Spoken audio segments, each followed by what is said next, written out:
De regreso con ustedes aquí en Con Todo y Pensini y por Globovisión. Estamos hablando con el presidente de la Casa, Arturo Uslar Pietri, Antonio Ecarri Angola. Antonio, estábamos analizando las palabras de Uslar Pietri, que repetimos en su propia voz. ¿Qué significa ese plan de la nación? ¿A qué se refería él? Eso era en sus últimos días. Días después murió y nos dejó ese legado. ¿Y cómo lo interpretamos? No, y nos dejó un plan. No, yo creo que nos dejó una visión muy clara de lo que se avecinaba para el país. Además, hay una frase célebre de Uslar Pietri que nosotros le hemos viralizado, y yo reconozco la autoría, que es el hecho que él advirtió que, pues, que si por una suerte del destino aquí bajaran los precios del petróleo, esto sería un caso para la Cruz Roja Internacional, sí. y se repartirían sopas en las esquinas de Caracas. Ya yo he visto la repartición de sopas. Y además, y me tocó peor cuando el diputado Carlos Prosperi de Acción Democrática me pidió que firmara junto con él una solicitud para la Cruz Roja Internacional para la ayuda humanitaria a Venezuela. Y pero cuando recorremos cualquiera de los sectores... que hay una crisis humanitaria. Bueno, pues esa es la y cúpula. Tú utilizaste una palabra, hambruna, y no se reconoce que es una hambruna. Mira, Pedro, basta, yo los invito en mis redes sociales, @ecarri en mi Twitter, pueden encontrar en nuestro timeline todos los testimonios de gente de Caracas, de gente de los sectores populares de Caracas, de las necesidades que están pasando. Y eso quiere decir, hay hambre. Y hay hambre, ¿por qué? Porque solamente estamos dependiendo del petróleo y además Venezuela, y ojo, y eso hay que aclararlo, en Venezuela somos el peor país en desempeño económico de la OPEP. Es decir, que no solamente tenemos una crisis porque bajaron los precios del petróleo, es porque tenemos un modelo económico absolutamente equivocado y obsoleto, que no tiene ningún sentido, Pedro. Somos caso Harvard. Ayer salió en la universidad... Bueno, yo creo caso ya de la NASA. Yo creo que va más allá. Porque es que no puede ser, ya es un caso absolutamente demencial, es un manejo demencial del asunto. No, es que es muy grave, Pedro, lo que está pasando en Venezuela hoy. Y es porque no nos damos cuenta que la raíz del problema está en una concepción de Estado arcaica y equivocada. Fíjate, pero ahora vamos a una nueva concepción de Estado, porque desde hace 2 días ahora se militariza el país. Bueno, es muy grave. Esto? Bueno, se está militarizando la torpeza, Pedro. Porque es que la Fuerza Armada, hay que tener mucho cuidado. La Fuerza Armada es una institución. Un gobierno bueno, un gobierno malo, siempre termina siendo, bueno, el señor Maduro y el PSV, pues saldrán del gobierno y vendrá un nuevo gobierno, etcétera. Pero la Fuerza Armada no puede cargar con la factura histórica de este desastre. Y es muy peligroso que eso sea, porque el general Padrino no es el general Padrino, es la Fuerza Armada venezolana, y a eso hay que tenerle mucho cuidado, porque es una institución necesaria incluso para la pacificación de Venezuela y para ponerle orden al país. Alcalá Cordones ayer a través de la cadena CNN en una entrevista le hace esa advertencia, exactamente lo que tú estás diciendo, y es una gente que viene de todo el movimiento 4F y él se vuelve el líder de todo este movimiento. Aquí lo más importante es generar una profunda reflexión.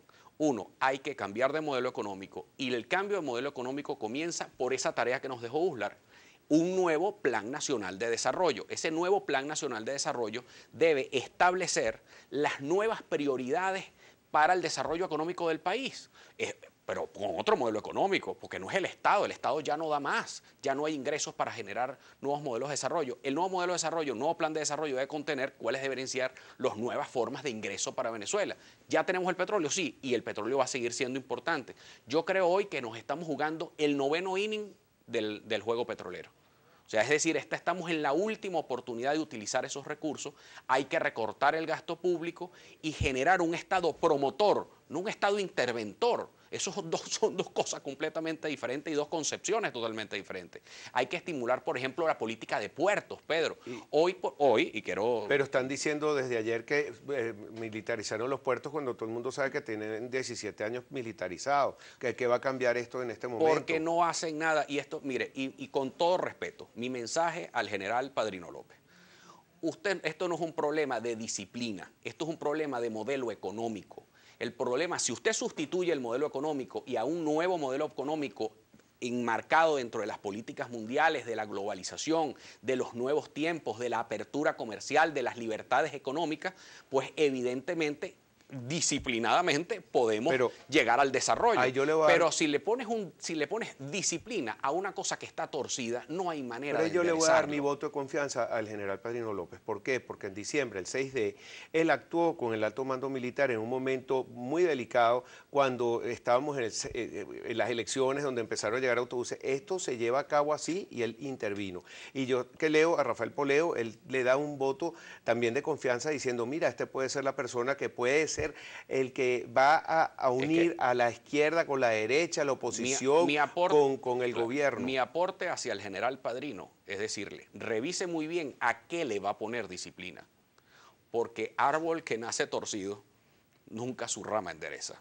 Es decir, si tenemos un modelo equivocado y la Fuerza Armada lo que le va a poner es un camisón a un modelo equivocado, pues va a salir con las tablas en la cabeza de allí. La distribución de alimentos en manos del Estado no funciona. Los CLAP son un desastre y venimos de un desastre continuado. Ahora, primero, no hay producción. Pedro, ¿por qué no hay producción en Venezuela? Bueno, porque los dólares se le da a unos y otros no. Porque el Estado metió sus narices en la producción y no hay producción. Y selecciona a los que creen que son buenos y a los que no son buenos. Y no solamente no hay producción, sino que no hay distribución ahora tampoco, porque el Estado también se metió en la distribución. Entonces, si nosotros aquí no tomamos lo mejor de nosotros mismos, el mejor es recurrir a los venezolanos. Ahora, tengo entendido que hay esta intervención militar porque dice, ¿cómo es posible que a unas personas les están dando, unos productores, bolívares 10 para producir medicinas, alimentos, y llegan a la calle a precio de mercado internacional? Pedro, eso es lo que creo que le van a meter las narices. Vuelvo a Uslar. Uslar, que decía que siempre estábamos hablando de las consecuencias, pero no hablamos de la causa. ¿Cuál es la consecuencia? Todo de lo que estamos hablando, inflación, alto costo de la vida, este desastre descomunal que tenemos con la corrupción y la discrecionalidad, todas esas cosas provienen ¿de dónde? De un Estado monstruoso que genera todas estas distorsiones en la economía. Okay. Hay que reducir el tamaño del Estado por una razón. Necesitamos que el Estado dependa de la sociedad, no la sociedad dependiente del Estado. Bueno, y eso es una fórmula clara. Nuevamente los invito para la semana que viene, el día miércoles, va a estar Antonio Carri, José Rafael Revenga, Francisco Martínez, presidente de Fede Cámaras, Andrés Rojas Jiménez, periodista, Daniel Barnaghi, profesor de la Simón Bolívar, y mi persona analizando estos 80 años del editorial Sembrar el Petróleo. Muchas gracias, Antonio, gracias, muchos éxitos. Pedro, y bueno, y no se pierdan, ¿verdad? Eso es en el Teatro del Bosque. Así es. Muchísimas gracias. Próximo miércoles, 11 de la mañana. Ok, bueno, y vamos a seguir con esa frase, sembrar el petróleo en nuestro inconsciente colectivo, hasta que convirtamos a sembrar el petróleo en vez de gasto, yo creo que en inversión. Ojalá que eso absolutamente suceda. Bueno, ya me despido de ustedes, les doy las gracias como siempre por estar en sintonía con Globovisión, aquí en Coto y Pensini, y les recuerdo que se les quiere. Hasta luego.